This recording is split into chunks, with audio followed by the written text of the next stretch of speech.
सुप्रभात बच्चों। सर्वप्रथम आज का सुविचार। आज का सुविचार है ज्ञान से बड़ा कोई सुख नहीं है। ठीक है बेटा, आज हम व्याकरण पढ़ेंगे। व्याकरण में आपको मैंने वर्ण, वाक्य, शब्द बता दिए हैं। आज हम पद विचार यानी पार्ट ऑफ स्पीच भी पढ़ेंगे। ठीक है, तो सबसे पहले पद विचार क्या है और व्याकरण क्या है ये जान लें आप। शब्दों में व्याकरणीय कोटियाँ लगने से शब्द पद में बदल जाते हैं और व्याकरण के नियमों में बदल जाते हैं। इन्हीं नियमों में बने होने के कारण ये व्याकरण कहलाते हैं। ठीक है ना। सबसे पहले जान लीजिए कि शब्द जो भी हम बोलते हैं, जो भी पढ़ते हैं, उसमें पद से वो बंध जाते हैं, है ना।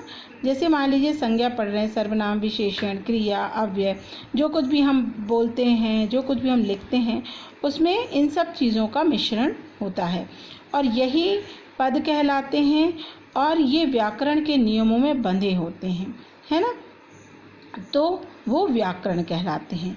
अब जानिए पद कितने होते हैं। तो पद 5 हैं: संज्ञा, सर्वनाम, विशेषण, क्रिया और अव्यय। आज हम संज्ञा पढ़ेंगे। संज्ञा किसे कहते हैं? किसी भी प्राणी, वस्तु, स्थान या भाव के नाम को संज्ञा कहते हैं। अर्थात संसार में जो कुछ भी विद्यमान एवं कल्पित है वो संज्ञा के नाम से जाना जाता है, क्योंकि हम किसी न किसी नाम से ही उसे जानते हैं। बेटा, यहाँ जो कुछ भी है, मतलब जो हम सोचते हैं या जो हम देखते हैं, वो सब संज्ञा है, क्योंकि हर चीज़ का कोई ना कोई नाम होता है ना। बिना नाम के कुछ भी नहीं होता, चाहे वो प्राणी हो, वस्तु हो, स्थान हो, भाव हो, है ना।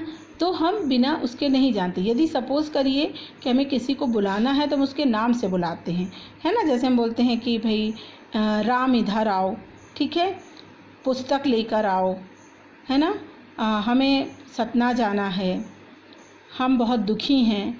तो हर जगह कोई ना कोई नाम है और उसी से उसकी पहचान होती है, तो ये संज्ञा कहलाती है। ठीक है ना। संज्ञा कितने प्रकार की होती है और उसे कैसे पहचान सकते हैं ये अब आपको मैं बताऊंगी। ठीक है। संज्ञा की पहचान 2 लक्षणों से की जाती है। ठीक है। उसमें पहला है संज्ञा शब्दों के साथ परसर्ग होते हैं। परसर्ग क्या कहलाते हैं? जो शब्द, है ना, शब्दों के साथ जुड़कर अर्थपूर्ण वाक्य बना दें उन्हें परसर्ग कहते हैं, है ना। वाक्यों को अर्थपूर्ण बनाने वाले शब्दों को परसर्ग कहते हैं। जैसे ने, को, से, लिए, में, पर आदि, है ना। आदि मतलब बहुत और भी। अब आप देखिए, जैसे उदाहरण मैं बता रही हूँ, सुभाष ने यशपाल को कलम से चंचल के लिए राखी में एक पत्र पर बधाई संदेश भेजा, है ना। तो इस तरह परसर्ग लगते हैं और एक अर्थपूर्ण वाक्य का निर्माण करते हैं। ठीक है। अब आप जाने दूसरा कैसे पहचान सकते हैं कि संज्ञा शब्द विकारी होते हैं। इसके लिए लिंग, वचन, कारक ये सब परिवर्तित होते रहते हैं। जैसे जेंडर के अनुसार परिवर्तित हो जाता है, वचन के अनुसार परिवर्तित होते हैं, कारक के अनुसार परिवर्तित होते हैं। जैसे मान लीजिए अगर हम देखें जेंडर के अकॉर्डिंग, तो जैसे हम बोलेंगे बकरी चरती है ना, घोड़ा दौड़ता है, इस तरह से। ठीक है। अब आते हैं परसर्ग। जो शब्दों के साथ जुड़कर अर्थपूर्ण वाक्य बनाते हैं उन्हें परसर्ग कहते हैं। अब देखिए संज्ञा कितने प्रकार की होती है। तो वो 3 प्रकार की होती है: व्यक्तिवाचक, जातिवाचक और भाववाचक। तो सर्वप्रथम व्यक्तिवाचक। जिस संज्ञा शब्द में किसी विशेष प्राणी, वस्तु अथवा स्थान का बोध होता है वो व्यक्तिवाचक संज्ञा होती है। अर्थात किसी पर्टिकुलर व्यक्ति के नाम से या जगह के नाम से उसको जाना जाए।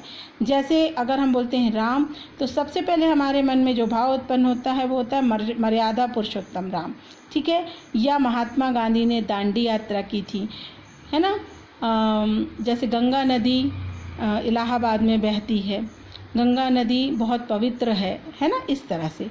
फिर आता है जातिवाचक से इस सरनेम से कोई लेना देना नहीं। जो हमारा सरनेम है वो जाति नहीं, इसमें जो जाति है वो बोध कराती है कि हम किस जाति के हैं। जैसे मनुष्य, है ना, जंतु, पक्षी, ये सब इस तरह से जब कहते हैं तो ये जातिवाचक संज्ञा। जिस संज्ञा शब्द ने किसी संपूर्ण जाति का बोध हो उसे जातिवाचक संज्ञा कहते हैं। जैसे सपोज करिए हम बोलते हैं बच्चा, तो बच्चा चाहे वो छोटा बेबी होगा, ये सबको पता होता है। जैसे हम कहते हैं पंछी उड़ रहे हैं, तो यानी जिसके पंख होंगे, ठीक है। मनुष्य, स्त्री, पुरुष जो भी हैं सब मनुष्य की श्रेणी में आते हैं। तो ये जो जिसमें एक संपूर्ण जाति का आपको बोध करा दिया जाए वो जातिवाचक होता है।